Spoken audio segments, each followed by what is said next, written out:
Esta es la gran saga del monoteísmo primitivo vista a través del lente doble de la arqueología y la teología. Al conectar las piezas, la historia deja de ser un relato lineal de milagros televisivos y se convierte en una epopeya humana de supervivencia, adaptación y revolución social.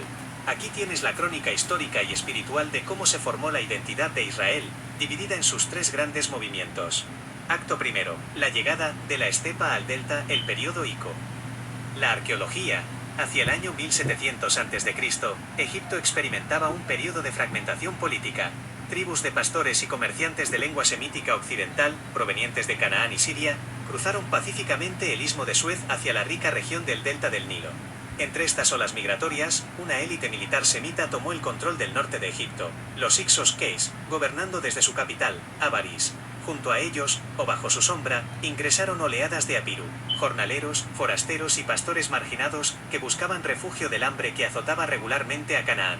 La arqueología en Tel el Daba, la antigua Avaris, revela casas de estilo cananeo, entierros con armas de bronce y herramientas sirio-palestinas dentro de Egipto. La teología. En este contexto encaja perfectamente la figura del patriarca José. El relato del Génesis narra cómo un joven semita, vendido por sus hermanos, asciende hasta convertirse en el visir de Egipto gracias a su capacidad para predecir y gestionar las hambrunas. Teológicamente, la llegada de José a Egipto representa la providencia en el exilio. El Dios de Abraham no es una deidad amarrada a una sola tierra, viaja con el migrante. Egipto, el imperio de los grandes templos de piedra, se convierte en el vientre donde una familia tribal del desierto crece y se multiplica bajo la protección de un gobierno que, al ser de origen semita, Hykso, veía con buenos ojos a los pastores asiáticos. El dolor de la traición familiar se transforma en el motor de la supervivencia nacional. Ustedes pensaron hacerme mal, pero Dios lo encaminó a bien. Acto segundo. La salida a la forja en el desierto, el periodo levita. La arqueología. Hacia el 1550 a.C., el faraón nativo Amose I expulsó a la élite hiksa de Avaris. Los semitas que no pertenecían a la nobleza militar quedaron atrás, atrapados en el delta.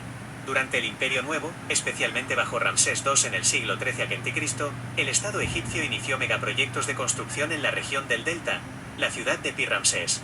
Los apiru y los semitas locales fueron integrados a la fuerza como mano de obra estatal en las ladrilleras.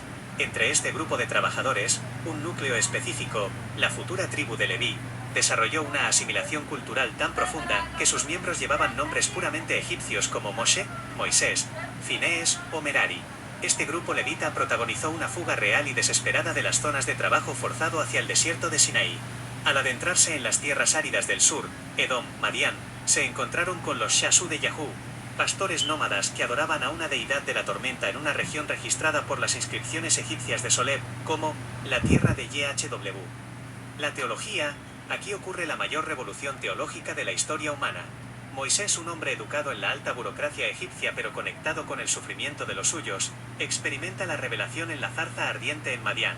El Dios que se le presenta no es el ser estático de la filosofía, sino el dinámico Eje Kasher Eje que, yo seré el que seré. Un Dios nómada, sin imagen humana, que rompe el orden cósmico del faraón. La teología del Éxodo define a Dios no por su poder abstracto, sino por su acción histórica. Es el libertador de los oprimidos.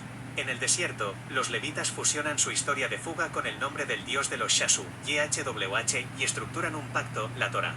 Dios ya no bendice el imperio del más fuerte, hace un pacto con los esclavos fugitivos.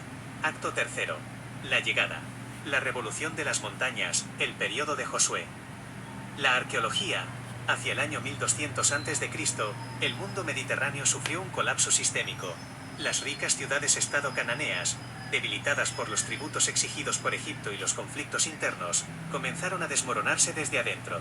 La arqueología actual demuestra que la conquista de Canaán no fue una invasión militar masiva y uniforme desde el exterior que destruyó todas las ciudades. En su lugar, el mapa arqueológico muestra que en las montañas centrales de Canaán, las zonas altas y despobladas que rodeaban a fortalezas independientes como la Jerusalén jebusea, aparecieron de pronto más de 300 pequeñas aldeas agrícolas de una cultura sumamente simple, igualitaria y sin restos de huesos de cerdo en su dieta. ¿Quiénes fundaron estas aldeas? Fue una confluencia.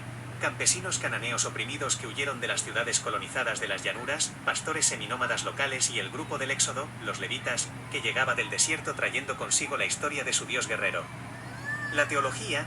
Josué, Yehoshua, encarna la memoria histórica de los comandantes militares locales de la tribu de Efraín que lideraron los choques armados por la supervivencia en estas montañas.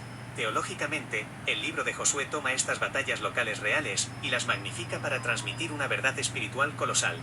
La tierra es un regalo soberano de Dios, no de los reyes de la tierra.